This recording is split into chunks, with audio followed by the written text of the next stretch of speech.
Welcome friends. आज के video में हम देखने वाले हैं रिप्रेजेंटेशन ऑफ डेटा। तो चलिए जान लेते हैं कि रिप्रेजेंट क्या होता है और डेटा क्या होता है। रिप्रेजेंट का मतलब होता है किसी भी चीज़ों को प्रस्तुत करना, पुनः से दिखाना। तो अभी हम डेटा को किस प्रकार से दिखाएंगे, रिप्रेजेंट करेंगे, चलिए देखते हैं। तो इंट्रोडक्शन हम जान लेते हैं। डेटा शब्द लोगों, चीज़ों, घटनाओं, विचारों का प्रतिनिधित्व करने के लिए संदर्भित करता है। यह एक नाम भी हो सकता है, संख्या भी हो सकता है, कोई कलर भी हो सकता है। डेटा का अर्थ होता है जिसमें डेटा संग्रहित करके, डेटा का अर्थ या फिर कोई नाम भी हो सकता है, संख्या भी हो सकता है, या फिर कोई कलर भी हो सकता है। तो उन सारे को इकट्ठा करना और बाद में उसको ग्राफ के रूप में समझाना। कौन कौन सा ग्राफ हो सकता है, आवृत्ति तालिका हो सकती है, ग्राफ लाइन हो सकता है, ये सारे चीज़ों को प्रेषित किया जाता है। चलिए अब हम डेफिनेशन के बारे में जानते हैं। डेटा एकत्र करने के बाद अन्वेषक को उनकी मुख्य विशेषताओं का अध्ययन करने के लिए उन्हें सारणीबद्ध रूप में संगठित करना होता है। इस शब्द की व्यवस्था को डेटा की प्रस्तुति के रूप में जाना जाता है।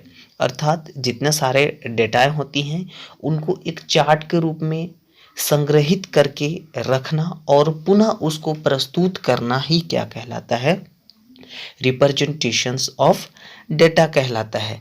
चलिए हम आगे देखते हैं कि एक्चुअली इसमें होता क्या है, एग्जाम्पल क्या है इसके। एकत्रित कच्चे डेटा को दिए गए तरीकों में से किसी एक संख्या में रखा जा सकता है। जैसे वर्णमाला में क्रम बाई क्रम में जितने क्रम होते हैं, आरोही क्रम और घटते क्रम। आरोही मतलब बढ़ते क्रम होता है और अवरोही मतलब घटते क्रम होता है। उदाहरण के लिए हम देखें तो कक्षा 8वीं की थी, 30 छात्रों द्वारा कक्षा की परीक्षा में 50 में से उनके रोल नंबर के अनुसार प्राप्त अंक यदि हम देखें तो 39, 25, 5, 33, 19, 21, 12, 41, 12, 21, इस प्रकार से जो क्रम है उसके रूप में है। जैसे यहाँ पर दिया 17, 19, 70, 70, 41, 40, 12, 41, 33, 19, 21, 33, 51, 21 के रूप में दिए गए रूप में डेटा को कच्चा डेटा या अवर्गीकृत डेटा के रूप में जाना जाता है। ऊपर दिए गए यदि हम डेटा को नीचे देखें तो उसके अनुसार क्रमानुसार किस प्रकार से रख सकते हैं, चलिए हम देखते हैं। अब चलिए मान लेते हैं कि विद्यार्थी की उपलब्धि के मानक का विश्लेषण करना चाहते हैं हम। तो यदि हम आरोही क्रम में लें और उसको अवरोही क्रम में व्यवस्थित करें तो जो बेहतर तस्वीर देगा वो क्या देगा, बेहतर रिप्रेजेंट, या फिर उसको किस प्रकार से दर्शाएंगे, वो किस प्रकार से दिखेगा वो देखेंगे हम। तो दिया गया जो क्रम है, आरोही क्रम मतलब बढ़ते क्रम और अवरोही क्रम मतलब घटते क्रम। ये जो क्रम दिया गया है 1, 1, 5, 5, 8, 10, 12, 12, देखिए ये बढ़ते क्रम में है।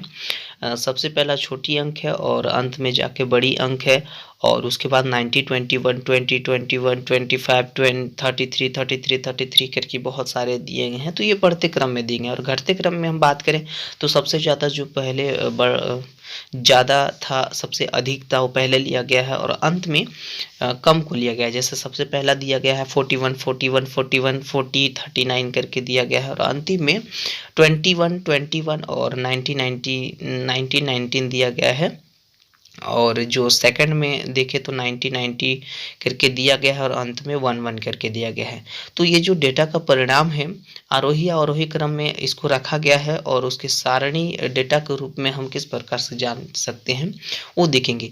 तो डेटा को जो आलेखीय रूप से कैसे प्रस्तुत किया जा सकता है, कुछ चित्रमय तरीके से भी प्रस्तुत किया जाता है।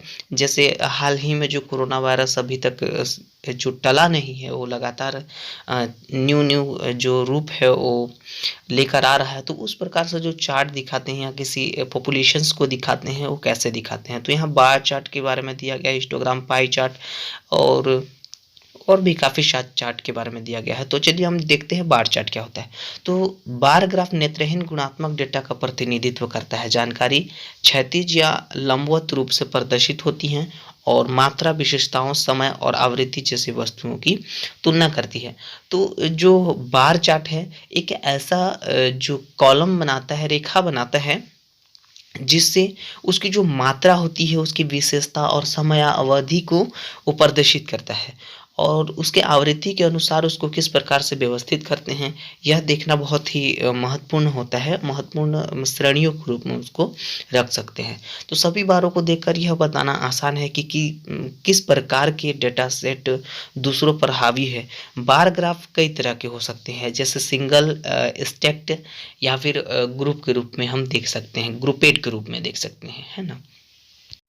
ये जो अगला डायग्राम है, जैसे birthday of student by month, तो जो स्टूडेंट का जो बर्थडे है वो किस किस मंथ में आता है, तो आप देख सकते हैं कि जो लेफ्ट में नंबर ऑफ स्टूडेंट्स हैं वो कॉलम दिए गए हैं, मतलब ऊपर से नीचे की ओर कॉलम दिए गए हैं और लेफ्ट से राइट की ओर मंथ दिया गया है, जैसे जनवरी, फरवरी, वो सारी चीज़ें बार है। तो किस प्रकार से कॉलम को दिखाया गया है। आवृत्ति वितरण तालिका फ्रीक्वेंसी टेबल या फ्रीक्वेंसी डिस्ट्रीब्यूशन कच्चे डेटा को प्रस्तुत करने की एक विधि है, जिसमें कोई भी रॉ डेटा में निहित जानकारी को आसानी से समझ सकते हैं। तो ये ऐसा फ्रीक्वेंसी है, ऐसा डेटा है, ऐसी तरह से इसको व्यवस्थित किया जाता है आवृत्ति वितरण तालिका को, कि बहुत ही आसान तरीके से हम इसको समझ सकते हैं कि एक्चुअली में वो जो डायग्राम बनाया गया है या फिर चार्ट जो बनाया गया है वो क्या हमको बताना चाहता है।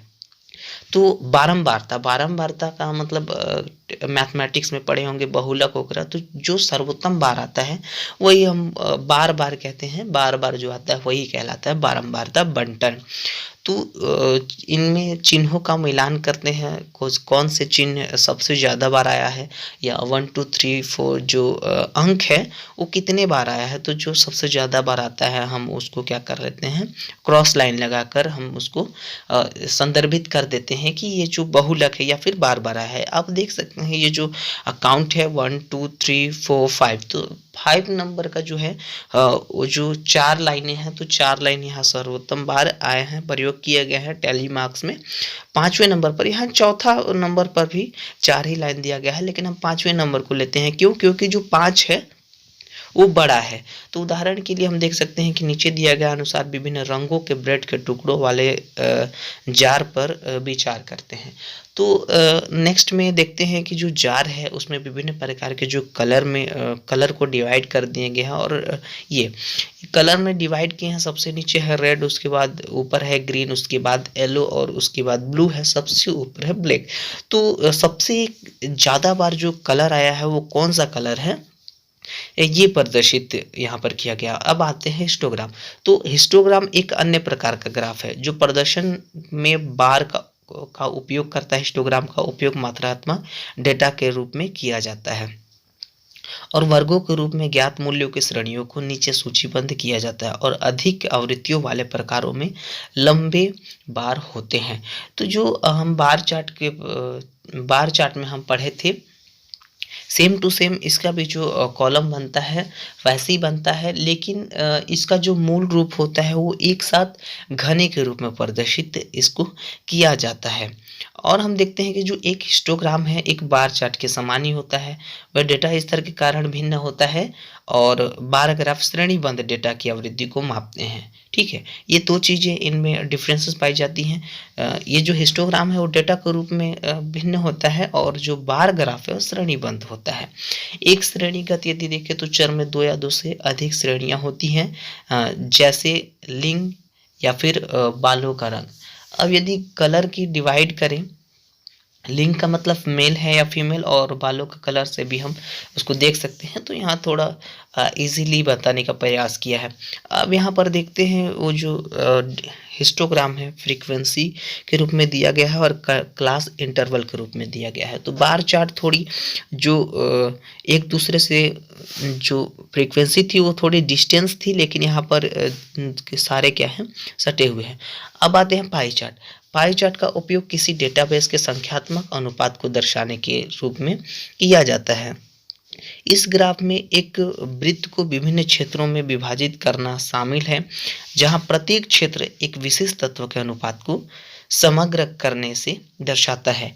इस प्रकार इसे वृत्त चार्ट या फिर वृत्त ग्राफ के रूप में जान सकते हैं। तो इसलिए तो पहले वृत्त के रूप में बनेगा, और इसमें विभिन्न प्रतिशत के रूप में इसको डिवाइडिंग करेंगे। ये सबसे ज़्यादा प्रतिशत कौन है, यहाँ पर जनवरी, फरवरी, मार्च, अप्रैल, मई के रूप में।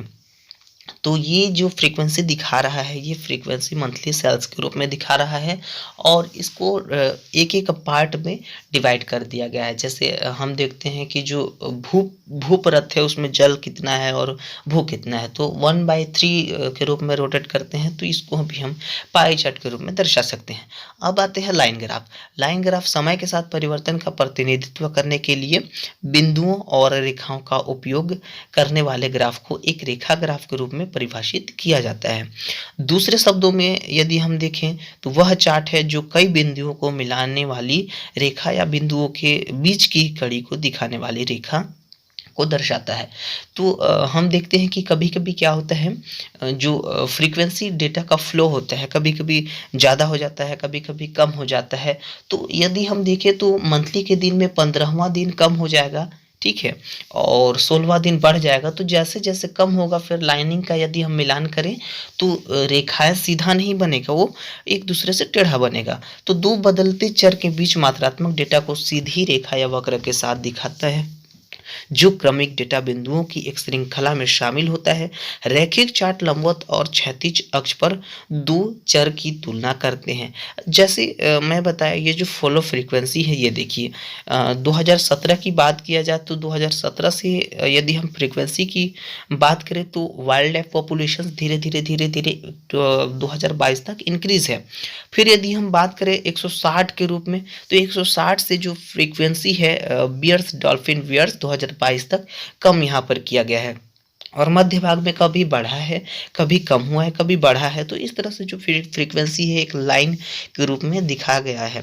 डेटा के चित्र में प्रतिनिधित्व के लिए सामान्य नियम ग्राफिकल प्रतिनिधित्व में जानकारी को प्रभावी ढंग से प्रस्तुत करने के लिए हमारे पास कुछ नियम हैं और वह नीचे दिए गए हैं। तो अगले पेज में हम देखते हैं कि एक्चुअली में ये जो चित्रमय प्रतिनिधित्व का जो नियम है वो क्या है। वेरी इंपॉर्टेंट है ये भी। उपर्युक्त शीर्षक, इसको इंग्लिश में सर्च कर लीजिएगा। उपर्युक्त जो शीर्षक है ऊपर जो दिए गए हैं, सुनिश्चित करें कि प्रस्तुत के विषय को इंगित करते हुए ग्राफ को उपयुक्त शीर्षक दिया गया है। अब ग्राफ के रूप में दिया गया उपर्युक्त शीर्षक को। अब नीचे देखते हैं मापन इकाई। तो ग्राफ में मापन का इकाई परिचय देना होता है, ठीक है। उचित पैमाना के रूप में डेटा को सटीक रूप से दर्शाने के लिए एक उपयुक्त पैमाने चुने होते हैं। सूचकांक, बेहतर समझ के लिए ग्राफ, रंग, रेखाएं, डिज़ाइन का होना बहुत ही आवश्यक होता है। डेटा स्रोत के रूप में ग्राफ के निचले भाग में जहां भी आवश्यक हो सूचना के स्रोत को शामिल करना चाहिए। इसे सरल रखें, इसे सरल रखें भी, ये भी एक प्रमुख है। ग्राफ को इस तरह से बनाएं कि हर कोई आसानी से समझ सके, ठीक है। अब नीट की बात करें तो सही आकार, फोटो, रंग आदि का चयन करना होगा ताकि जानकारी की प्रस्तुति के लिए ग्राफ एक मॉडल होना चाहिए। तो ये हम ग्राफ किस तरह से सटीक तरीके से बना सकते हैं और इसका अध्ययन कर सकते हैं। तो ये सारे नियम से, इन नियम का फॉलो करते हुए हम एक बहुत ही अच्छा ग्राफ बना सकते हैं और दूसरे को रिप्रेजेंट कर सकते हैं। Thank you. यदि ये वीडियो समझ में आया होगा तो लाइक, फॉलो, शेयर ज़रूर करें।